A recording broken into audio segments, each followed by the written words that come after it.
The transport ship hummed as it docked with Station Meridian 7.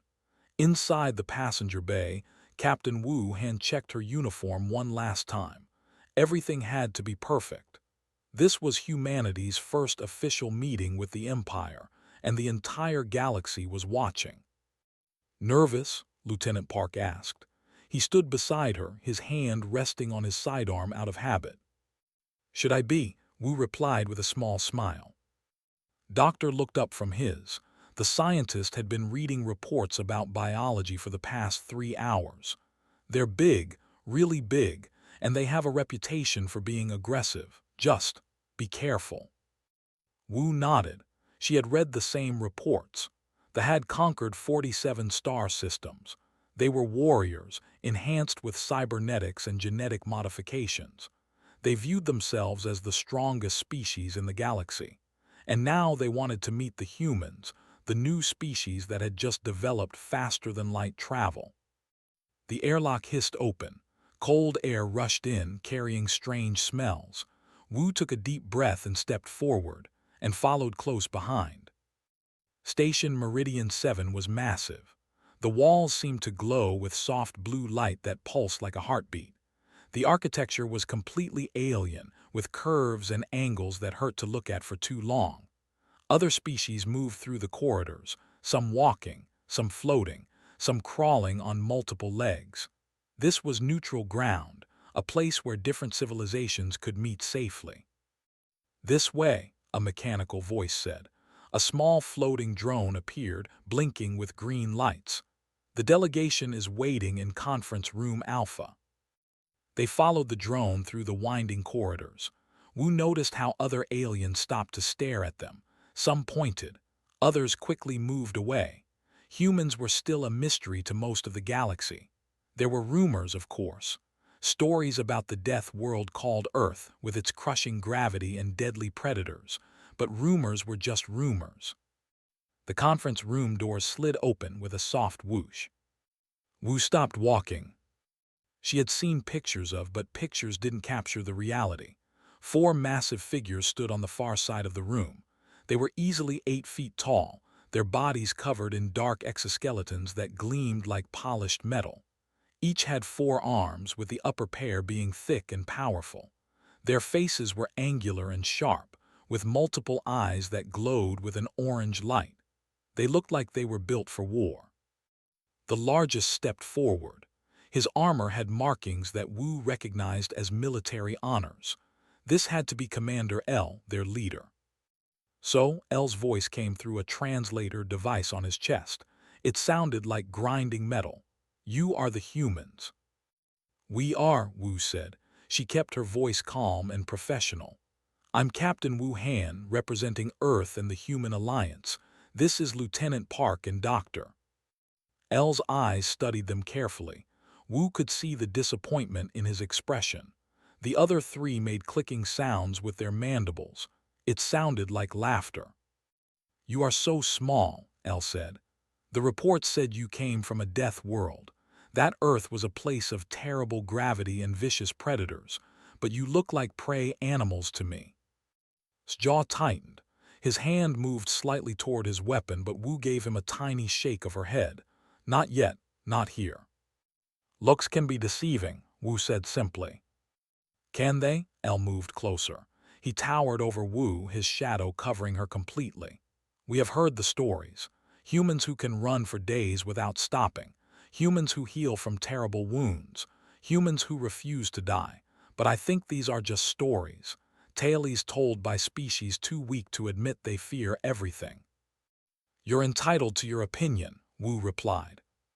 She extended her right hand, palm open. It was the standard human greeting, one that Earth's diplomats had been teaching to the galaxy. "This is called a handshake. In human culture, it's a sign of peace and respect. You grasp hands and shake them gently. It shows trust." Elle stared at her hand.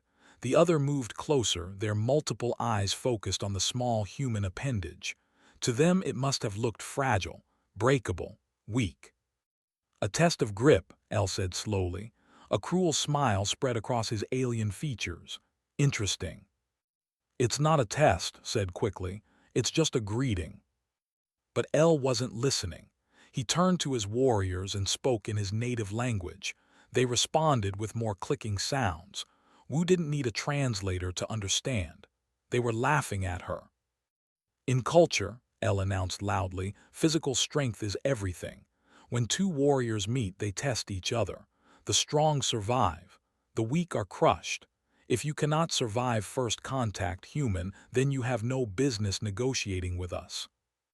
He raised his primary arm, the massive three-taloned hand spreading wide. His exoskeleton whirred as internal servos activated. This wasn't going to be a friendly handshake. This was going to be a demonstration of power. "Commander," said in warning. His weapon was now halfway out of its holster. "It's fine," Wu said. She didn't take her eyes off L. "I accept your challenge." L's smile widened. "Brave, foolish but brave. Very well, human. Let us see what your death world made you." He grabbed her hand with crushing force. His talons wrapped around her palm and wrist, squeezing hard. The other clicked their approval. This would be over in seconds.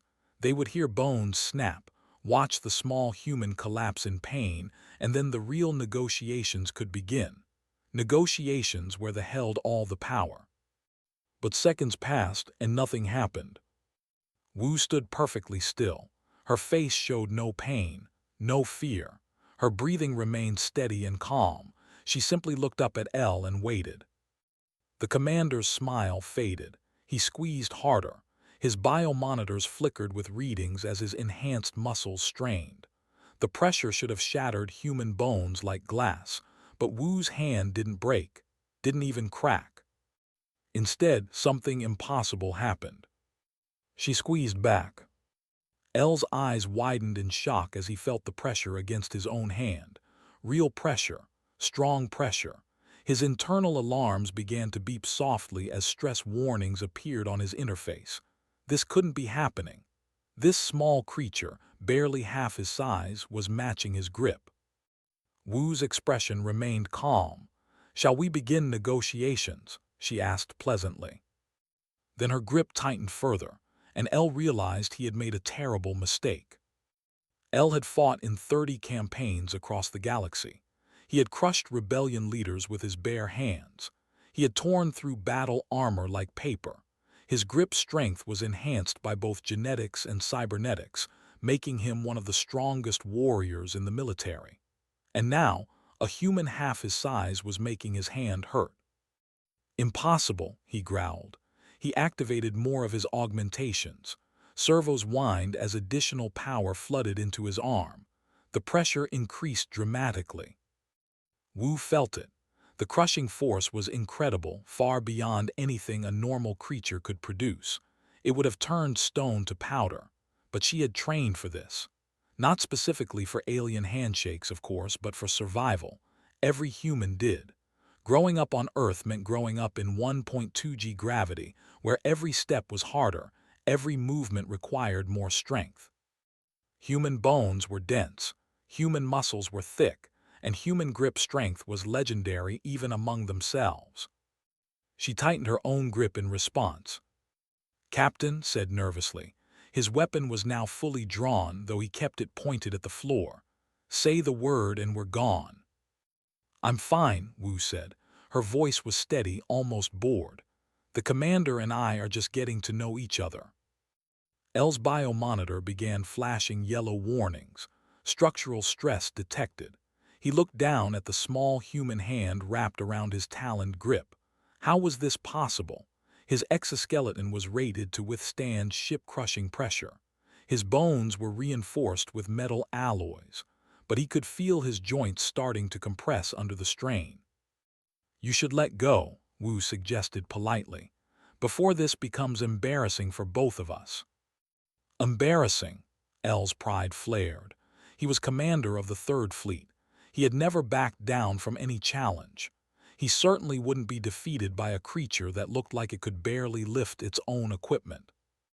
He poured everything into his grip. Every augmentation, every enhancement, every bit of his considerable strength. His armor glowed with heat from the energy expenditure. Warning lights cascaded across his vision. The other took a step back, sensing something was wrong. Wu sighed softly. She hadn't wanted it to come to this. Diplomacy was supposed to be peaceful, but some people only understood one language, and Elle had chosen to speak it first. She began to squeeze, really squeeze. Her muscles bunched under her uniform. Tendons stood out on her wrist. This wasn't augmented strength or cybernetic enhancement. This was pure biological power, built from millions of years of evolution on a world that tried to kill everything that lived on it. Humanity hadn't developed on a paradise planet.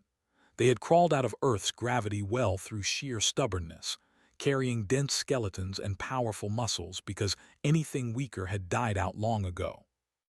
The sound started small, a tiny crack like ice breaking on a winter lake. Then it grew louder. Metal creaked. Synthetic materials groaned under impossible strain. Elle's exoskeleton, the pride of engineering, began to fail. "Stop," Elle said. The word came out strangled. Wu didn't stop. Not yet. She needed to make a point. The galaxy had to understand that humans weren't prey. They weren't weak. They were survivors of a death world, and that meant something. The cracking sound became a snap, then a crunch. Elle's wrist joint, reinforced by both organic and synthetic materials, fractured under the pressure. Warning sirens screamed from his suit. The secondary support servos in his forearm exploded in a shower of sparks and smoke. His biomonitor went from yellow to red, flashing emergency alerts. Elle roared. The sound filled the conference room, a mixture of pain and disbelief and sheer shock. He dropped to his knees, his massive form crashing to the floor. The other three rushed forward, their weapons drawn, but they stopped when they saw their commander's face. He wasn't unconscious. He was awake, aware, and completely stunned. Wu released his hand and stepped back. She flexed her fingers once, then wiped her palm on her uniform pants. "I'm sorry about that," she said, "but you did insist." Elle cradled his ruined arm. The wrist was bent at an unnatural angle, the exoskeleton cracked open like an eggshell. Fluids leaked from broken hydraulics. His hand twitched uselessly, the neural connections severed. He stared at the damage, unable to process what had just happened. "That's not possible," one of the others said. Her translator made her voice sound feminine. "His armor can withstand impacts from anti-vehicle weapons. His bones are reinforced with titanium derivatives. How did you?" "I'm from Earth," Wu said simply. She looked at each of the in turn. "And on Earth we have a saying, don't start what you can't finish." Rushed forward with his medical kit. He knelt beside Elle, studying the damaged limb. "I have painkillers, but I don't know if they'll work on your biology, and I definitely can't fix this. You need a medical facility." Elle looked up at Wu. His eyes, which had been full of contempt minutes ago, now showed something different: respect, fear, understanding. "What are you?" he asked quietly. "Human," Wu answered. "Just human. This is normal for us. Our world has higher gravity than most inhabited planets. Our predators are faster and stronger than anything you've probably encountered. We didn't develop technology quickly because we were smart. We developed it because we had to, or we'd die. Every human child grows up in conditions that would cripple most species. We don't think of ourselves as strong. We think of ourselves as normal." She gestured to the lieutenant over there. "He can run for 40 kilometers without stopping. Doctor, he once worked for 72 hours straight during a medical emergency. And me? I'm just a ship captain. I'm not even special by human standards. There are people on Earth who could break your armor with a punch. There are athletes who could your cargo equipment. We have soldiers who train in conditions that would kill you in minutes." They stood in silence. The clicking sounds had stopped. They looked at the three humans with new eyes, seeing them not as prey but as predators. Dangerous predators wearing friendly faces. "The negotiations," Al said through gritted teeth. "Do you still wish to proceed?" "Of course," Wu said. "That's why we're here. But next time, Commander, when someone offers you a handshake, just shake their hand gently. That's how it's supposed to work." She extended her hand again. not to L but to the female who had spoken earlier. "I'm Captain Wu Han, and you are." The hesitated, staring at the offered hand like it was a loaded weapon. Finally, very carefully, she reached out and barely touched Wu's palm. The captain shook gently, then released. "See," Wu smiled. "That's a proper handshake, nice and friendly. Now shall we help your commander to medical and reschedule our meeting?" L slowly got to his feet, his good arm supporting his injured one. "No," he said. "We negotiate now. I will not show more weakness than I already have." Wu nodded with respect. "All right then. Let's talk about trade agreements and mutual defense. I think we have a lot to discuss." The news spread faster than light-speed communication could carry it. Within hours, every major civilization in the galaxy had seen the footage. Station Meridian 7 security cameras had captured everything. The proud commander, the small human captain, the handshake that became a battle, and the impossible result. In the conference room, negotiations had taken on a completely different tone. L sat with his arm in a temporary brace that had improvised from medical supplies and spare parts. The injury was severe enough that the commander needed surgery, but he refused to leave. His pride had already taken enough damage. "Let me understand this correctly," said the female warrior. She had taken over most of the talking while L recovered. "Your planet's gravity is 20% higher than standard." "Than what you call standard, yes," confirmed. He had pulled up Earth data on his. Earth's surface gravity is approximately 9.8 meters per second squared. Most inhabited worlds register between 7 and 9. We're on the higher end. "And you evolved in this environment," continued. "Your entire species developed under these conditions." "For millions of years," Wu added. "Our ancestors didn't have a choice, adapt or die. The ones with stronger bones survived. The ones with better endurance survived. The ones who could grip, run faster, heal quicker, they passed on their genes. Eventually, every human became a product of Earth's harshness." Another, whose name translated to something like leaned forward. "What about your predators? The reports mention creatures called lions and bears and crocodiles. Are they truly as dangerous as claimed?" Pulled up images on his own device. "See for yourself. This is a grizzly bear. It weighs up to 600 kilograms and can run at 50 kilometers per hour. This is a crocodile. Its bite force exceeds 16,000 newtons. And this is a pride of lions hunting. They work as a team to take down prey 5 times their size."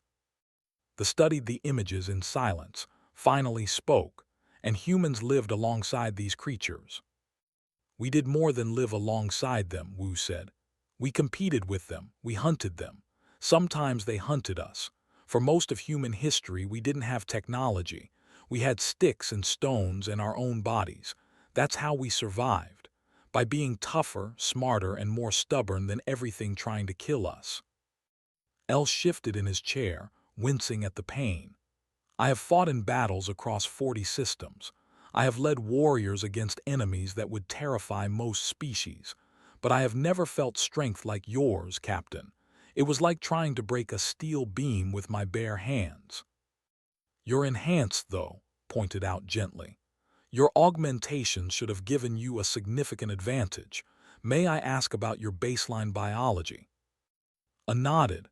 "Our species evolved on a world with low gravity. We developed our exoskeletons and cybernetics to compensate.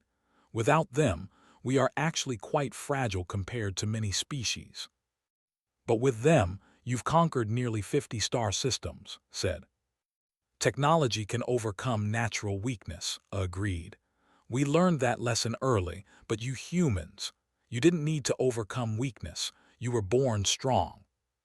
"We don't think of it that way," Wu said. "To us, we're just normal. It's the rest of the galaxy that seems fragile." This statement hung in the air for a long moment. They exchanged glances, having a silent conversation through body language that the humans couldn't fully interpret. Finally, L spoke again. "I owe you an apology, Captain Han. I challenged you thinking you were weak. I believed the humans were prey pretending to be predators. I was wrong." Wu inclined her head. "Apology accepted, and I'm sorry I broke your wrist, but you needed to understand what you were dealing with." "I do now," El said. A strange sound came from his translator, almost like a laugh. "The entire galaxy will understand after today. The security footage has already been shared on thousands of worlds. You have become famous, Captain, or perhaps infamous." "Great," Wu muttered. "That's exactly what I wanted." Grinned, "You're going to be a legend, Captain. The human who broke a warrior's hand with a handshake. They'll tell stories about this for centuries." "Can we please focus on the actual negotiations?" Wu asked. "We came here to establish trade relations and discuss mutual defense." A nodded. "Yes, let us discuss that. But I think our position has changed, Commander. What do you say?" El looked at his damaged arm, then at the three humans sitting across from him. When he had entered this room, he had planned to intimidate them into a favorable deal for the Empire. He would demand tribute, require access to human space, and establish dominance. That was how they always operated, strength above all. But now he understood. Humanity wasn't a species to be dominated. They were survivors of a world that would have killed his people in days. They had crawled out of a gravity well that most civilizations avoided. They had faced predators that made warriors look soft. And they had done it all without augmentations or cybernetics or advanced technology. They had done it with nothing but their own bodies and their refusal to give up. "I say we treat them as equals," El announced. "True equals, not vassal states or junior partners. The human race has earned respect." The other clicked their agreement. This was unprecedented. The Empire didn't do equal partnerships. But then again, they had never encountered humans before. "We propose a full alliance," I said formally. "Military cooperation, shared technology, open trade routes. The Empire and the Human Alliance standing together." Wu felt a surge of relief. This was better than she had hoped for. Much better. "On behalf of Earth and humanity, I accept your proposal. We'll need to work out the details, of course. But I think this is the beginning of a strong friendship." "Friendship built on respect," El said. He extended his good hand across the table. "Shall we try that handshake again, properly this time?" Wu smiled and reached out. They clasped hands gently and she shook once before releasing. "See, that's how it's done. Welcome to humanity's circle of friends, Commander." "I'm honored," El said. "Though I must ask, do all humans have your strength or are you exceptional?" "I'm pretty average, actually," Wu admitted. "There are plenty of humans stronger than me. You should see our Olympic athletes, or our construction workers, or our farmers. They make me look weak." They exchanged another round of glances. Spoke carefully. "Captain, perhaps you could arrange for us to visit Earth. We would very much like to see your world firsthand, and meet more of your people."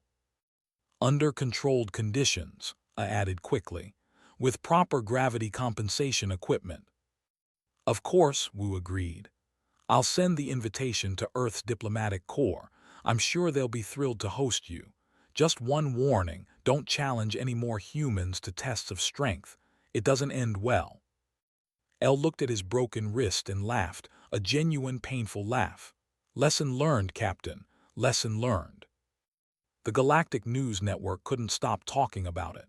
The handshake incident became the most viewed piece of footage in recent history.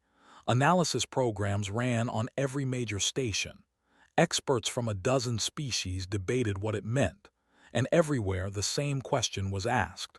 What else could humans do? On Earth, Wu became an overnight celebrity. She didn't want the attention, but there was no escaping it. News crews waited outside her apartment. Children wanted her autograph. People stopped her on the street to shake her hand very gently. The diplomatic corps loved it.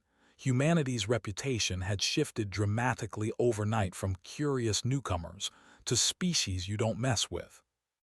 3 weeks after the incident, Wu found herself back on Station Meridian 7.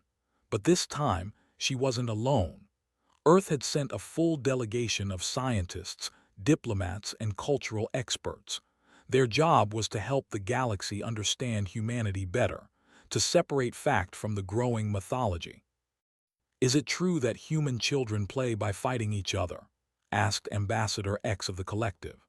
They were a peaceful species, tall and thin with crystalline skin that reflected light in beautiful patterns. Doctor, who had been promoted to chief liaison, nodded. "In a way, yes. We call it roughhousing or play fighting. Children practice combat skills through games. It's how they learn physical boundaries and develop coordination. And adults continue this practice." X seemed disturbed by the concept. "Some do," said. He was now Captain Park, having been given his own ship. "We have sports based on controlled combat. Boxing, wrestling, martial arts. People compete to see who's stronger or more skilled." "For entertainment," X repeated slowly. "You fight each other for fun." "Controlled fighting," Wu clarified. "With rules and safety measures. It's not actual warfare." But she could see the impact her words had. To species that had evolved on gentler worlds, the idea of recreational combat was shocking. It painted humans as a warrior race, which wasn't entirely inaccurate but also wasn't the full picture. Over the following days, more species sent representatives to meet the humans. Each interaction taught both sides something new. The humans learned that most species found Earth's environment hostile to the point of being deadly. In return, other species learned that humans were far more capable than anyone had imagined. L attended many of these meetings. His wrist had been repaired, the medical technology was impressive, but he wore the injury like a badge of honor. He had faced and lived to tell about it. Among his people, that made him a legend. "I've been thinking about our conversation," L said during a private dinner with the human delegation. "About human evolution and adaptation. I want to understand more. What made you this way?"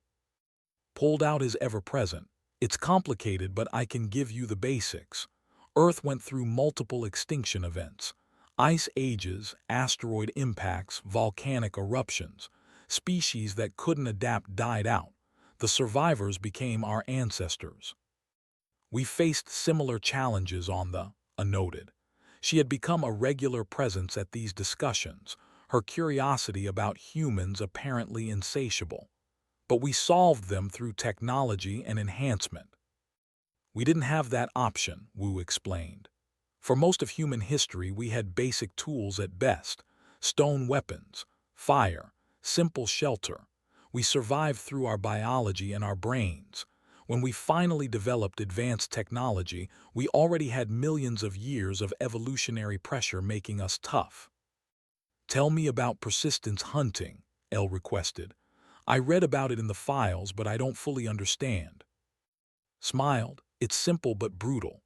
Early humans would track an animal, usually something fast like an antelope. The animal would run away and we'd chase it. Not quickly, we couldn't match their speed, but we'd keep going, hour after hour. The animal would sprint, then rest, then sprint again. But humans don't stop. We have incredible endurance. Eventually, the prey would collapse from exhaustion.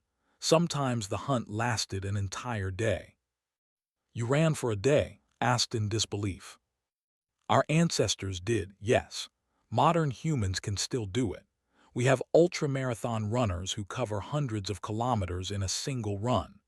There's a famous race called the 135.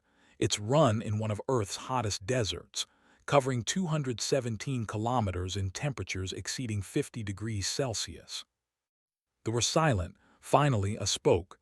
"That would kill most species within hours." "It kills some humans too," admitted. "But many finish the race, because that's what we do, we endure." These conversations spread throughout the diplomatic community. Species that had dismissed humanity as irrelevant suddenly became very interested. Trade negotiations took on a different tone. Military alliances were proposed. Research partnerships were suggested. Everyone wanted to understand the Death World species better. But not all the attention was positive. Some species felt threatened. The Dominion, a rival power to the Empire, sent aggressive messages. They didn't believe the stories. They thought the handshake incident must have been faked or exaggerated. Let them believe what they want, Wu told her team. We're not here to prove anything. We're here to build relationships. But the universe had other plans. During a reception on Station Meridian 7, a military officer named or approached Wu. He was massive, even larger than with multiple arms ending in blade-like appendages. "You're the human who supposedly broke us wrist," or said loudly. Other guests turned to watch. "I think it was a trick, a show for the cameras." Wu sighed. She was tired of this. "Think what you want. I'm not interested in proving anything to you." Afraid, Or's translator made the word sound like a taunt. The mighty humans are actually cowards. Moved to intervene, but L was faster. The commander stepped between them, his repaired arm gleaming with new cybernetics. "Enough! The human captain doesn't need to prove herself to anyone, especially not to you. You defend them because they humiliated you or sneered. Pathetic." "I defend them because I've learned what they're capable of," L replied calmly. "And if you're wise, you'll walk away before you learn the same lesson." The tension in the room was thick. Security personnel moved closer, ready to intervene, but Wu raised a hand, stopping everyone. "If you want a demonstration," she said to Or, "I'll give you one, but not here, not in front of civilians. We can arrange a controlled test. You, me, and whatever measuring equipment you want. Fair." Or studied her for a long moment. He had expected anger or fear. Instead, he got calm professionalism. It made him uncertain. "Tomorrow," he said finally, "the station's training facility. We'll see if humans are truly as strong as they claim." "Tomorrow it is," Wu agreed. As Or walked away, A moved close to Wu. "You don't have to do this, Captain. He's trying to bait you." "I know," Wu said, "but maybe it's time to show the galaxy what humans can do, not through tricks or accidents, but through actual demonstration. Let's settle this once and for all." Looked worried. "Captain, they are enhanced even more than their augmentations are military grade. This could be dangerous." Wu smiled. "Doctor, I grew up on Earth. Dangerous is what we do." The training facility was packed with observers. Word had spread quickly about the challenge, and representatives from 30 different species had arrived to witness it. The room was large enough to accommodate everyone, with a reinforced platform in the center designed for combat training and physical testing. Wu stood on one side wearing standard Earth military workout gear. On the other side, Or loomed in full combat armor. He looked even more intimidating than before, his multiple blade arms gleaming under the bright lights. "The rules are simple," announced the station's security chief, a neutral third party. "We have grip strength measuring devices, lifting equipment, and endurance testing machines. Each participant will demonstrate their capabilities. No weapons, no tricks, just pure physical ability." "And when I prove that humans are weak," Or asked loudly, "what then?" "Then you'll have your answer," Wu replied calmly, "but I don't think that's going to happen." They started with grip strength. The measuring device was a thick metal bar covered in sensors. The participant would squeeze it, and the machine would display the force in standard galactic units. Or went first. He grabbed the bar with one of his primary hands and squeezed.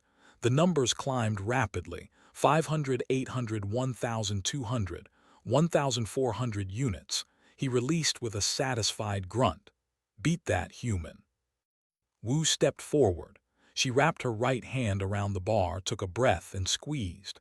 The numbers climbed: 600, 900, 1,300, 1,500, 1,650. She held it for 3 seconds, then released. The crowd murmured, Or's confidence wavered slightly. "A fluke, try the lifting test." The lifting test involved a weighted bar that could be adjusted to different masses, or set it to 400 kilograms and lifted it overhead with both primary arms. He held it steady for 10 seconds before lowering it. "Your turn." Wu approached the bar. She adjusted her stance, gripped the weight, and lifted. Her face showed strain. This was heavy even by human standards, but she got it overhead. She held it for 15 seconds before carefully lowering it. "Impossible," or muttered. "Your body mass is half of mine. You shouldn't be able to match my lifts." "Dense bones," called from the observation area. "Dense muscles, high gravity evolution. We've been telling everyone this." The endurance test was last. A treadmill that could be adjusted for speed and duration, or ran at a steady pace for 30 minutes before stopping, breathing heavily. 30 minutes at sprint speed. Let's see you match that. Wu stepped onto the treadmill. She set it to the same speed and started running. At 30 minutes, she was breathing hard but steady. At 45 minutes, she was sweating but still going. At 60 minutes, or finally spoke up. "Enough, I concede. You've made your point." Wu stopped the treadmill and stepped off. She bent over, hands on knees, catching her breath. "That wasn't even my best time," she said between breaths. "I once ran for 3 hours during a military training exercise." The crowd erupted into discussion. Species that had doubted humanity were now convinced. The data was undeniable. Humans were strong, far stronger than their size suggested, and they had endurance that exceeded most galactic species by significant margins. Elle stepped forward. "I believe an apology is in order, or you challenge the captain's honor and she has proven herself beyond question." Or stood still for a long moment. Then slowly he approached Wu. "I was wrong," he said simply. "Your species deserves respect. I apologize for my behavior." He extended one of his blade hands, palm up. It took Wu a moment to realize it was the equivalent of a handshake. "Apology accepted," Wu said. She carefully touched his palm with her own hand, matching the gesture. The demonstration had worked. Over the following weeks, humanity's reputation. They weren't just strong, they were reliable, professional, and willing to prove themselves when challenged. More alliances were formed. Trade routes opened. Research partnerships flourished. 6 months later, the Galactic Council held a formal session to discuss humanity's place in the interstellar community. El himself spoke on behalf of the Empire. "We thought strength meant conquest," he told the assembled representatives. "We thought power meant domination. Then I met Captain Wu Han and she taught me a different lesson. True strength is survival. Humanity didn't choose to become warriors. Their world gave them no choice. They are not conquerors, they are survivors, and that makes them valuable allies." The speech was broadcast across the galaxy. Wu watched it from Earth, uncomfortable with the attention but proud of what had been accomplished.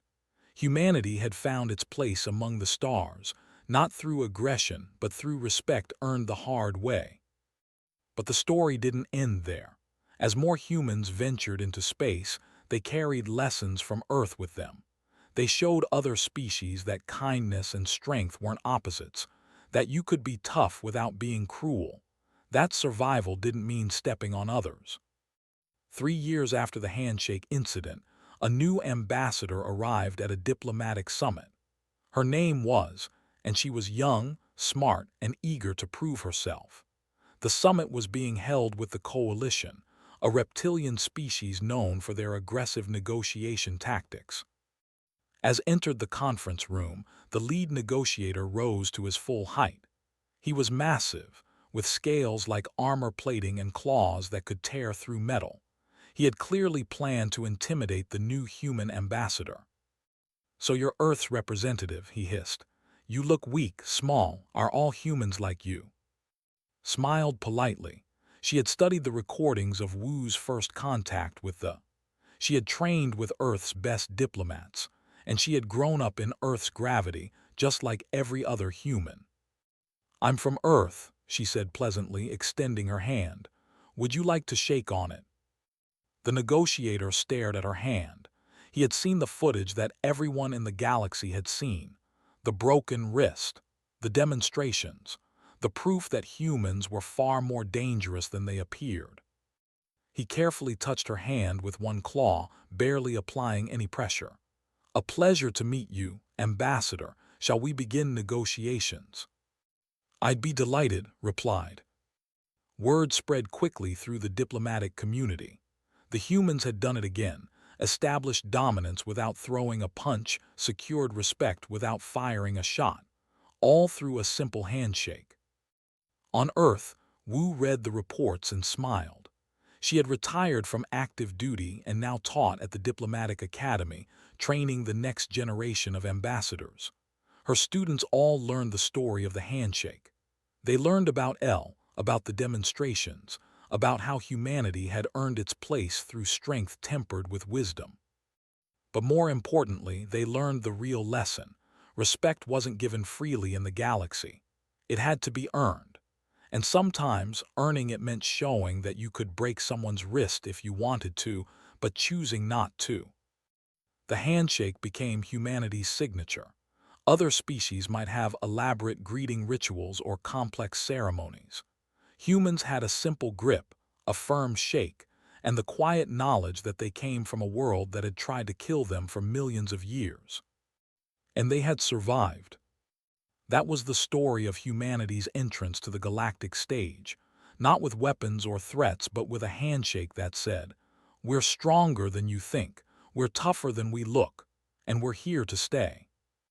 The galaxy learned to respect that, and in time they learned to appreciate it too. Because while humans were dangerous, they were also loyal, protective, and willing to fight for their friends.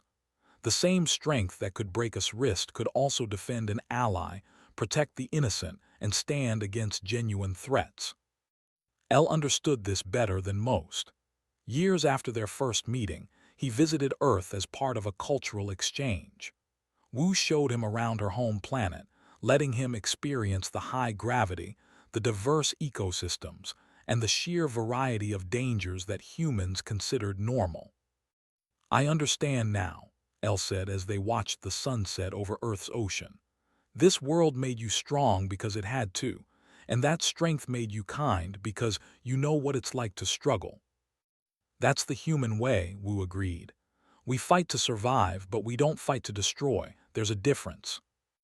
"A difference the galaxy is learning," El said, "thanks to you." Wu smiled, "Thanks to a handshake."